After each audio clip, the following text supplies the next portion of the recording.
Check ton tel, t'as reçu un nouveau message vocal. Salut, j'espère que tu vas bien. Bienvenue dans Message Vocal, mon podcast dans lequel on parle de plein de choses et où on ne s'ennuie jamais. Salut les gars, bienvenue dans ce nouvel épisode de podcast, édition un petit peu plus particulière, parce qu'aujourd'hui, quel meilleur jour qu'un 31 octobre pour faire cette vidéo, je vais vous balancer mes histoires paranormales. Avant de commencer cette vidéo, je vais juste vous faire un petit point sur ma vision des choses par rapport au paranormal. Je trouve ça assez important quand même juste de le dire. J'y crois dans le sens où j'estime avoir vécu trop de choses pour ne pas y croire. Cependant, je reste quelqu'un de relativement terre à terre où je vais toujours essayer de trouver une explication rationnelle. Je déteste le fait de tout mettre sur le dos du paranormal. Ça enlève toute crédibilité à ce monde qui a déjà du mal à être crédible aux yeux de beaucoup de gens. Comme ça, vous le savez, et on peut commencer. Je me suis munie de mon meilleur plaid. Oui, je fais partie de l'élite, les gars, je l'ai eu. C'est un miracle. Alors, pour les ignorants qui ne sauraient pas d'où vient ce plaid, sachez qu'il vient de Action et ça a été une merde noire pour l'avoir. Voilà, c'est tout. Tout ça pourquoi? Parce qu'il y a des putains de citrouilles dessus. Voilà. Bref, je vais donc aujourd'hui vous raconter certaines de mes histoires paranormales. Je trouvais ça trop cool de pouvoir faire ça pour le 31 octobre, donc, ma foi, c'est parti. Première histoire. Ça commence bien? Non, la lampe.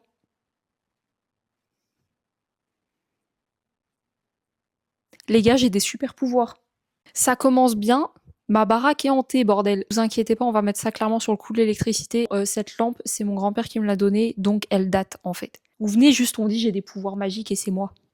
C'est plus stylé, je trouve. Bref, ma première histoire se déroule lorsque j'étais enfant. Ça s'est passé dans la maison dans laquelle j'habitais avec mes parents et mon frère. Si mon frère voit cette vidéo, il va flipper sa race. Je t'assure que ce que je vais raconter là, c'est réel. Je sais plus si je te l'ai déjà raconté, mais je te jure, c'est vrai. Alors, pour mettre un petit peu de contexte, faut savoir que depuis toujours, alors heureusement pour moi un petit peu moins maintenant, mais j'ai toujours eu un sommeil très agité. J'ai toujours fait beaucoup de rêves, beaucoup de cauchemars, et j'étais somnambule jusque, je pense, mes 10 ans, un truc comme ça, plus ou moins. Voilà, pour moi c'était une habitude, et tout le monde avait l'habitude que je rêve beaucoup, que je parle dans mon sommeil, enfin bref, c'était normal. Et autre petite précision, la maison dans laquelle on habitait, c'est une maison que mes parents avaient achetée, et ils étaient tout bonnement occupés de la retaper quoi. Donc il y avait tout le temps des travaux à la maison. Voilà, maintenant je peux rentrer dans le vif du sujet. Cette histoire se passe quand je devais avoir 5 ou 6 ans, quelque chose comme ça. À ce moment-là, je dormais encore dans la même chambre que celle de mon frère. On dormait sur un lit superposé, moi je dormais en bas. Faut savoir que quand j'étais du coup dans mon lit et que je me tournais sur la droite, je voyais la porte de côté. Je l'avais pas en face de moi, je la voyais vraiment de côté. Alors, pour une raison que j'ignore, mon frère détestait dormir avec la porte fermée. Bref, je ne sais pas pourquoi, soit. Donc ma mère laissait toujours la porte ouverte ou en tout cas entrouverte. Voilà, mais la porte n'était jamais fermée. Un soir, on va se coucher comme d'habitude. Voilà, il y a rien de spécial, la routine pour tout le monde. Bref, pendant la nuit, moi donc je bouge quand même beaucoup. Et à un moment donné, dans un espèce de demi-sommeil, je me tourne sur la droite pour bien me remettre, bien me réinstaller. Je suis comme dans un demi-sommeil. Donc j'ai les yeux entrouverts et à ce moment-là, je vois un monsieur qui me regarde à la porte. Sauf que le mec, c'est pas juste il est à la porte. Il est vraiment genre planqué derrière, avec les mains sur l'encadrement de la porte et il me regarde. Et donc je vois que la moitié de son visage. On est sur une vision de l'enfer, clairement. Il avait un air genre je suis chez moi, donc je me montre. Mais en même temps, je me cache parce que pourquoi il y a des gens chez moi? Après avoir eu donc cette horrible vision, là je me réveille réellement en sursaut parce que j'étais dans un demi-sommeil, c'était évident, c'était un cauchemar, tu sais. Je me suis pas dit ouais vas-y, il y a quelqu'un dans la maison. Bah non. Pour moi, c'est un cauchemar. Je rappelle, je fais très régulièrement beaucoup de rêves, beaucoup de cauchemars. J'ai l'habitude. Et donc là, comme tout enfant de 5 ans qui se respecte, eh bien, qu'est-ce qu'on fait quand on fait un cauchemar? Doudou sous le bras et dans le lit des parents. Pas le temps, en fait, au bout d'un moment. Bon. Donc là, par je ne sais quel miracle, j'arrive à rassembler toute ma force et je cours pour aller jusque dans le lit de mes parents. Mes parents, eux, dormaient à l'étage du dessus. Donc je devais juste passer le palier, monter les escaliers et direct en haut des escaliers, il y avait leur chambre. Donc là, je cours, pas le temps, je monte les escaliers, j'ouvre la porte de la chambre de mes parents, je prends bien évidemment pas le temps de la refermer parce que flemme qu'un démon sorti tout droit des 7 enfers vienne me choper les pieds. Je saute dans le lit de mes parents. Le lit de mes parents était mis de sorte à ce que quand t'es couché dedans, en fait, tu vois clairement la porte. Donc là, pour info, j'étais vraiment très bien réveillée, comme vous pouvez vous en douter, étant donné que je venais de taper mon meilleur sprint. J'arrive dans le lit de mes parents, je me mets entre eux deux au moment, écoutez-moi bien les gars, au moment où je me retourne pour bien me remettre dans la couette, bien dans le bon sens du lit. Le mec est là, dans l'encadrement de la porte, et il me regarde en mode « Je t'ai vu ». Là, c'est flippant, parce que là, j'étais bien réveillée. Pour le coup, c'était pas un rêve, c'était pas un cauchemar. Et ce qui est encore plus flippant, c'est l'air qu'il avait. Parce que la première fois que je l'ai vu, il se cachait quand même encore à moitié. Là, le mec, il se cachait pas du tout. Il me regardait en mode « Je t'ai vu ». Donc évidemment, à ce moment-là, qu'est-ce que je fais ? Je me planque sous la couette, terrifiée. Et à un moment donné, très certainement parce que j'avais juste besoin de respirer, je pense, je baisse la couette comme ça, tout doucement, juste pour sortir mes yeux. Et le mec n'était plus là. Je pense que j'en ai jamais parlé à personne. Je pense aussi que ça n'a jamais été forcément pris au sérieux. Les gens étaient en mode « Ouais, c'est tout, c'est encore un cauchemar, tu vois. » Habitude, tu fais tout le temps des rêves et des cauchemars bizarres. Et moi, je me rappelle que j'avais un peu ce truc de « je dois pas le dire ». Je dois pas le dire parce que le mec, il m'a vu, je suis foutue, quoi, tu vois. Alors, j'ai une micro-histoire à raconter avec cette histoire-là, mais moi, je me base pas là-dessus. Je me base uniquement sur ce que j'ai vécu, parce que ce que je vais raconter là, ça fait partie du cadre de la légende. Et bon, voilà, est-ce qu'on y croit ? Pas certaine, pas convaincue. En gros, mes parents ont acheté la maison. Et il y avait une histoire comme quoi, fut un temps, 2 frères habitaient dans cette maison et que l'un des 2 frères aurait disparu.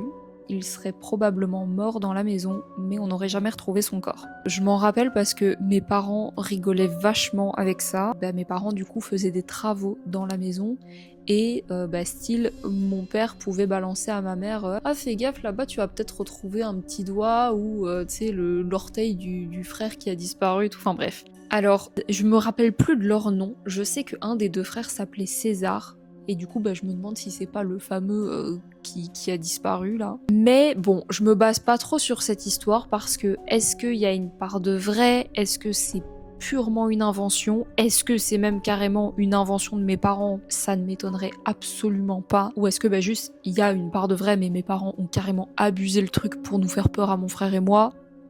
Ça ne m'étonnerait pas non plus. Donc voilà, il y a un peu cette espèce de pseudo-légende qui va à côté. Enfin voilà, moi je préfère ne pas trop me baser là-dessus parce que ça m'étonnerait pas que ça soit carrément une invention. Moi je sais juste que j'ai vu un gars, mais le mec, je le vois encore, c'était un mec qui avait une bonne quarantaine d'années, des yeux les gars, mais un regard perçant, des yeux bleus hyper clairs, et avec cet air horrible de pourquoi il y a des gens chez moi? En tout cas, c'est la seule et unique fois que j'ai vu ce gars, c'était déjà bien suffisant, ou en tout cas peut-être que je l'avais déjà vu mais je m'en rappelle pas.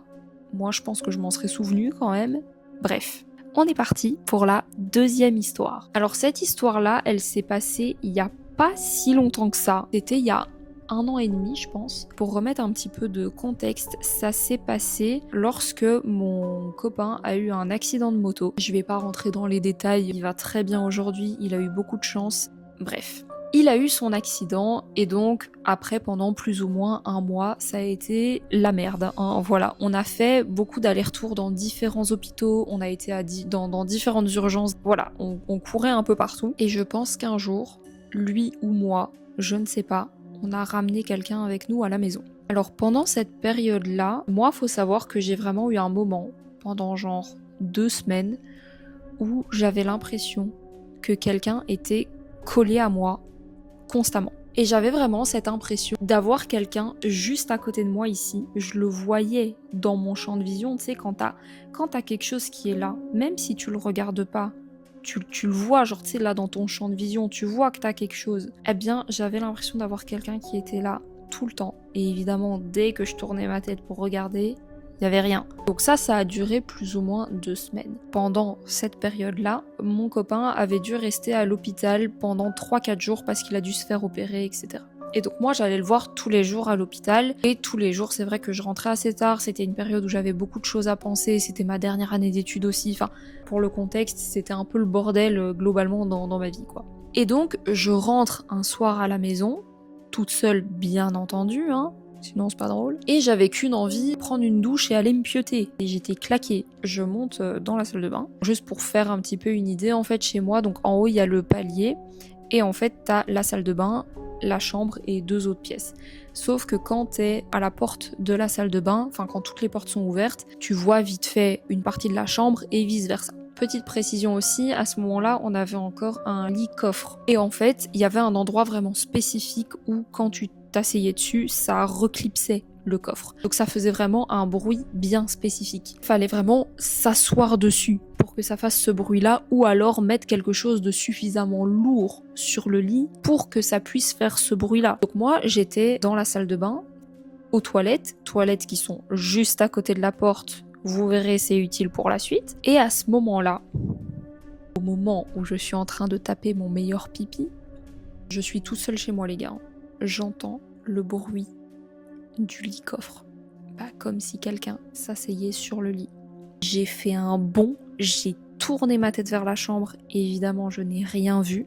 Point positif dans l'histoire, au moins s'il fallait que je me chie dessus, j'étais déjà au bon endroit. Je ne sais même plus si ce soir-là j'ai dormi dans la chambre ou si j'ai pas eu les couilles et j'ai dormi en bas dans le fauteuil, mais je pense que j'ai dormi dans la chambre. Je suis complètement cinglée, ça va pas ou quoi? J'ai dormi dans la chambre, mais je pense que j'étais dans une vibe tellement de « Ok les gars, je vous le dis tout de suite, je suis claquée, j'ai juste envie de roupiller sec. C'est bon en fait, j'ai pas le temps pour vous, tu vois. » Et donc au final, j'ai très bien dormi, mais c'est terrifiant quoi. Et donc évidemment, je vais voir dans la chambre, est-ce qu'il n'y a pas quelque chose qui a pu déclencher ce bruit? Mais en fait, c'est pas possible. Il faut que quelque chose de suffisamment lourd se mette à cet endroit du lit pour que ça reclipse en fait, enfin pour que ça fasse ce bruit-là. Et là, il n'y a rien eu. On a des chats, mais les chats, même s'ils sautent sur le lit, ils sont pas assez lourds pour faire ce bruit-là. Donc c'est pas possible. Évidemment, l'histoire ne s'arrête pas là. Le lendemain, je vais voir mon mec à l'hôpital et je lui raconte cette histoire. Et là, c'est là, en fait, finalement, ça commence un peu à faire flipper. Là, il me raconte que lorsque il était encore à la maison, du coup, on dormait dans le fauteuil parce que lui a été blessé au genou et donc il pouvait pas monter, il pouvait pas aller se coucher dans le lit. Et moi, je restais près de lui au cas où il avait besoin de quoi que ce soit. Et donc il me raconte une nuit, et bon, il m'avait pas réveillée pour ça parce que j'avais enfin réussi à m'endormir, bazar et tout, donc voilà, il voulait pas me réveiller pour ça. Mais il me dit, l'autre nuit, et j'ai entendu comme quelqu'un s'asseoir sur le lit. J'ai entendu le bruit du lit coffre. Donc là, je lui ai dit, tu me le dis que maintenant. C'est là que j'ai réellement commencé à flipper parce que je me suis dit, ouais mais attends, parce que là, je suis pas la seule à avoir vécu ça. Et donc t'es en train de me confirmer le bazar avec ta propre expérience, sachant que mon mec est quand même quelqu'un de relativement terre à terre. Je pense que je déteins un peu sur lui avec le temps, mais voilà quoi, il croit pas trop à ce genre de truc. Et là, il me raconte ça quoi, l'angoisse. Petit truc en plus que j'ai vécu pareil pendant cette période-là. Et ça par contre, je suis assez perplexe parce que c'est quelque chose que j'avais jamais vécu et j'ai un peu du mal avec ça. J'avais déjà entendu un peu des témoignages de personnes qui disaient qu'elles ressentent un très grand froid glacé, genre tout près d'elles et tout. Ça moi honnêtement, j'avais un peu du mal à y croire, tu vois. J'étais en mode ouais non. Eh bien, ce qui m'est arrivé, j'étais encore une fois dans ma salle de bain, j'étais en short. Et à un moment donné, j'ai senti un truc, mais glacé les gars, se coller contre ma peau et rester là. C'est-à-dire qu'on n'était pas du tout sur une vibe de courant d'air, vent froid qui passe. Tout était fermé, toutes les fenêtres étaient fermées. Il n'y avait aucune raison qu'il y ait un courant d'air. Et quand bien même il y aurait un courant d'air, le principe d'un courant d'air, c'est que ça passe.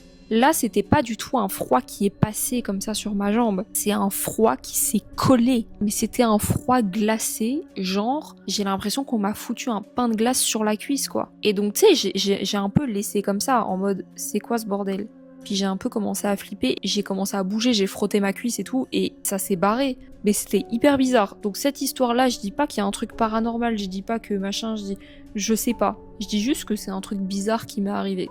pendant cette période-là. Alors comment est-ce que cette histoire s'est finie? Quand ça a commencé, quand j'avais cette sensation d'avoir quelqu'un vraiment collé à moi, quelqu'un à la maison, dans ce que je ressentais, pour moi c'était un vieux monsieur qui se sentait tout seul et qui voulait pas être tout seul, qui avait besoin de compagnie. Alors aujourd'hui, je crois que je m'en veux un peu de comment j'ai réagi, mais bon, au moins ça a été efficace. J'ai rien dit et rien fait de spécial, mais mentalement, j'ai été dans une énergie, mais tellement ras-le-bol que je crois que le mec il s'est barré en fait. J'ai imposé la vibe en mode je suis dans ma maison, c'est chez moi, je veux qu'on me foute la paix, ça dégage, point barre. Et depuis que j'ai été comme ça, que j'ai imposé ça, j'ai plus rien eu.